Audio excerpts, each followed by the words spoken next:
Actually, tama ka dyan, Cheryl, ano?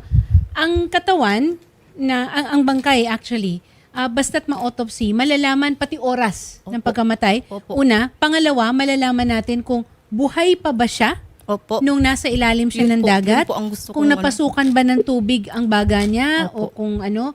At makikita rin kung yung mga sugat o iba pang mga mark sa katawan niya ay dahil sa pananakit or baka dahil na naanod siya O nagasgas daw or ng bato. doon sa ilalim. Opo. No, murabag na kanang nadabitaw sa anod. Opo. Pero kung nagkaigo-igo, kung natamaan siya. Di ko mo to, attorney, hindi ako maniwala. Wala ko mo kung bakit.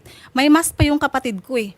Tapos Yung silip. Walang kagasgas-gasgas, pati may flashlight sa. Kung yun ang unang tumama, basag sana yun. Hindi yung mukha ng kapatid ko kasi dito wala po siya eh. Di, ang gusto ko sang malaman Opo. kung ano yung itsura ng pagkakatali ng paa niya Opo, sa bato. Yan yung kapatid ko po. Vincent, unsay itsura sa pagkahigot sa tiil sa imuhang igsuon ngadto sa bato?